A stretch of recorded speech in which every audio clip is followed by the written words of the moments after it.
Message de Maître Sananda. Sananda, lorsque je suis venu annoncer le retour au royaume des cieux, il est évident que j'ai parlé et que peu ont entendu. Pourtant, le royaume des cieux est bien là, déjà présent en soi. En suivant cette voie, les hommes auraient évité bien des voies de souffrance et de désillusion. Je vous dis cela pour une chose très simple, il est tout à fait inutile de vouloir chercher inlassablement à l'extérieur de vous ce qui est déjà là en vous. La paix, l'amour, la sérénité, les dons que vous recherchez sont là, nul ne peut vous apprendre cela. Dans mes paraboles, j'ai utilisé des mots simples de façon à réveiller la simplicité de ceux qui étaient auprès de moi, de façon à parler plus au cœur qu'à la tête, de façon à éviter que chacun ne cherche à interpréter et tergiverser sur mes enseignements. En vérité, je n'ai enseigné que la simplicité de la vérité et des lois des mondes de lumière. C'est pourquoi j'ai souhaité que mes propos soient aussi accessibles pour l'éduqué que le non-éduqué. J'ai parlé au cœur car c'est la pureté du cœur qui ouvre le royaume.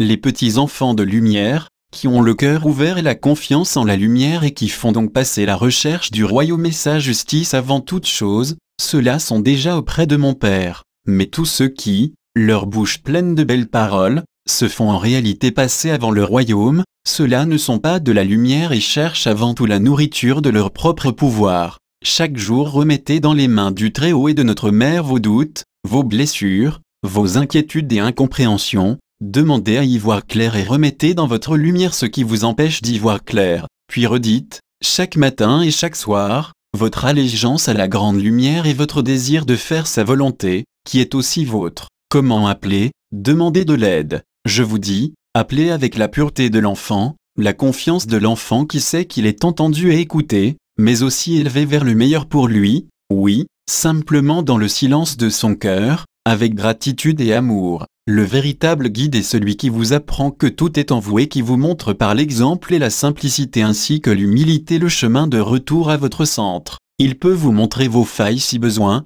toujours il vous engagera à les intégrer jusqu'à les ramener en vous en pur amour. Apprendre à regarder en soi est la base, apprendre à se recevoir est la base, et cela implique de savoir se poser et d'écouter en soi, d'ouvrir son cœur et de laisser ses limitations se fondre dans sa propre lumière. Rien de bien compliqué en somme car tout est à portée de vous, mais cela demande une certaine persévérance, certes, car il s'agit en fait d'aller à contre-courant de ce qui vous est appris dans ce monde, et même à contre-courant de toutes les énergies de vie qui vous entourent. Regarder en soi peut faire peur, et pourtant c'est en soi que réside la clé. Changer de conscience afin de suivre l'élévation passe par là, une retraite intérieure. Cela ne passe pas par celui qui accumulera le plus de connaissances, même spirituelles, qui suivra tel ou tel enseignant et se nourrira de sa lumière, car celui-là continuera à chercher à l'extérieur la source dont il est dépositaire. L'ascension est ouverte à l'être qui justement aura accepté de regarder en lui-même et d'être dépouillé de toutes ses volontés,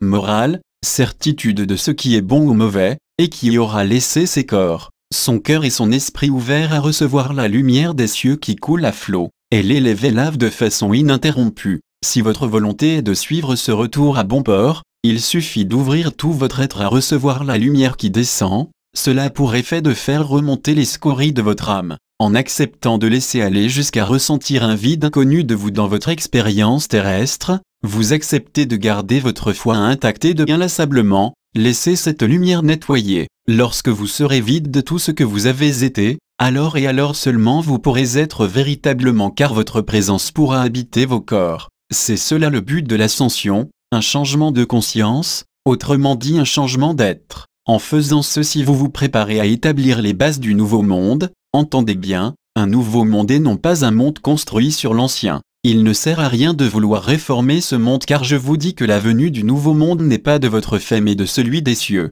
Aussi, la seule chose qui vous soit demandée et qui, entendez-moi bien, n'est pas une mince affaire en ce monde, et de vous laisser porter et mettre à nu pour pouvoir passer la porte étroite du royaume. Voilà l'unique chose qui vous soit demandée et nulle autre. C'est bien moins spectaculaire que de brasser beaucoup d'énergie pour réformer ceci ou cela. Autrement dit, c'est bien moins nourrissant pour votre ego mais je vous dis c'est la nourriture que recherche votre âme. C'est pourquoi je vous ai aussi parlé d'humilité. Il n'y a que vous qui puissiez suivre ou pas le chemin, c'est vous qui vous élisez à accepter la mise à nu qui passe par la perte de vos repères et où seule la persévérance et la foi vous soutiennent. Voilà pourquoi j'ai dit, laissez venir à moi les petits enfants et ne les en empêchez pas, car le royaume de Dieu est pour ceux qui leur ressemblent. En vérité, quiconque ne recevra pas le royaume de Dieu comme un petit enfant n'y entrera point. L'enfant vit l'instant présent, il est l'instant présent et est absolument pur dans cet instant, que lui importe telle ou telle mémoire, que lui importe de comprendre ou de savoir,